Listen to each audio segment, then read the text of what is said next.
The Mycenaean civilization, which thrived during the Late Bronze Age from 1600 to 1000 BCE in mainland Greece, had a distinct religious system that reflected their beliefs and practices. Delphi, located in central Greece, was one of the main centers of religious worship in the Western world.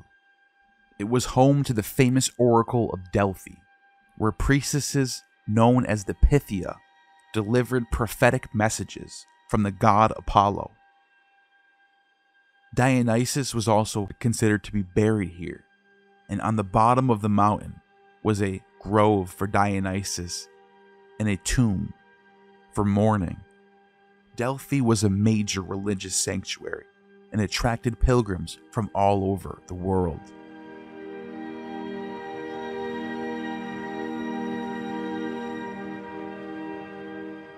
The Mycenaean religion involved the worship of multiple gods and goddesses. The pantheon included deities associated with various aspects of nature, fertility, and societal functions.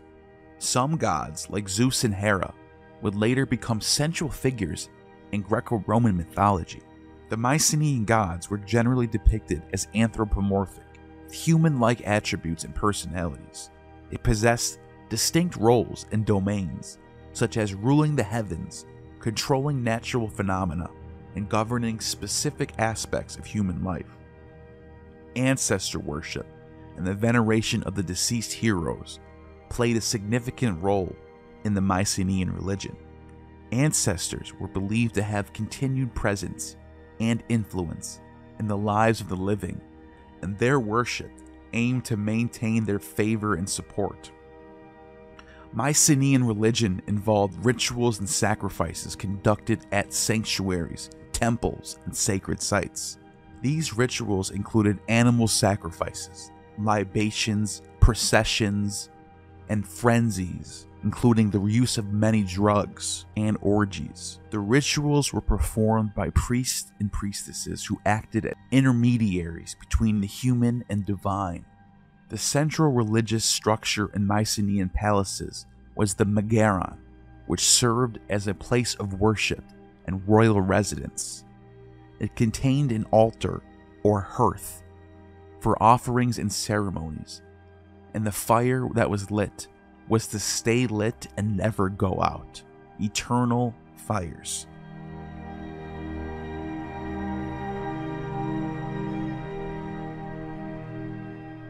Mycenae, a fortified citadel in the northeastern Peloponnese of Greece, played a central role in the civilization. The Lion's Gate, a monumental entrance to the citadel, is thought to have held a religious and symbolic significance. Mycenae was associated with the legendary hero Agamemnon, who was considered the seat of his power. The Mycenaean Tholos Tombs, characterized by their circular shape and corbelled roofs, also held religious significance. These tombs, dedicated to elites and heroes, were likely places of ancestral veneration and religious rituals. The decipherment of Linear B script, used by the Mycenaeans, has provided some insights into religious practices.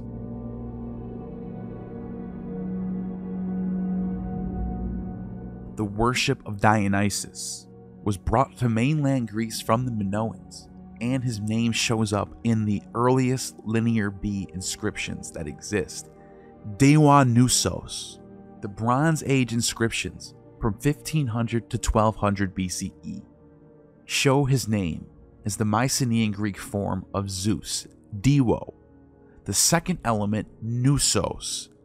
It is perhaps associated with Mount Nysa, the birthplace of the god in Greek mythology, where he was nursed by nymphs, the Nysiads.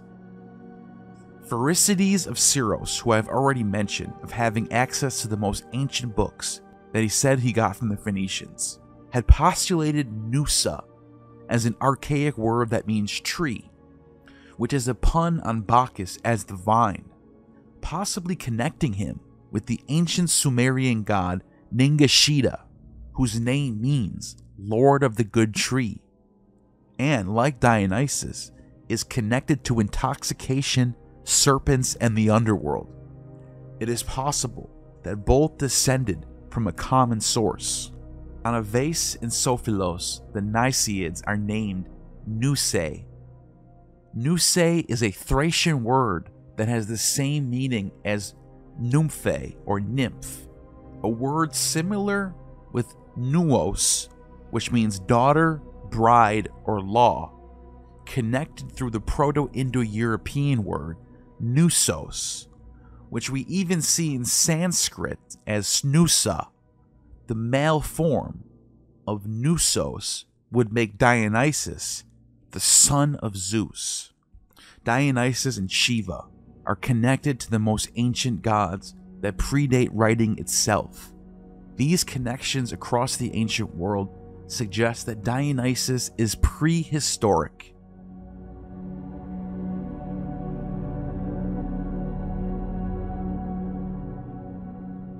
Which brings us to the next chapter, which is the eastern realms of the Greek-speaking world, Anatolia, which Homer and Hesiod relay, was occupied by the ancient Hittites. First off, to show how culturally connected the Hittites are to the Mycenaeans, they both have their own version of the fall of Troy. Hurrian Hittite bilingual poem known as the Song of Release, dated to 1400 BCE. According to classical philologist and expert in Hittites, Mary Bakhvarova, this basic storyline to the Iliad is told in the Hurrian language, the story where two humans argue before a human assembly over releasing a captive, a beautiful darling princess, while the destruction of the city threatens. As we see in the plot of the Iliad, Troy is destroyed because its assembly refused to surrender Helen to the Greeks, the same character that we mentioned in the intro, where Ovid calls the Pelasgians. And the subplot at the beginning of the Iliad is equally reminiscent of the plot of the Song of Release. It is about a quarrel in the assembly when Agamemnon refuses to surrender his slave girl, Chryseis, a refusal which brings about the plague as a punishment from Apollo. The Kuthian legend, in which the Sargonic king Naram-Sin from the 23rd century BCE reports how the god sent monstrous enemy hordes to attack his kingdom. He consulted the gods by omens but disregarded their message, and his god forsook him. According to Bakhvarova, the Kuthian legend provided another plot element crucial to the Iliad.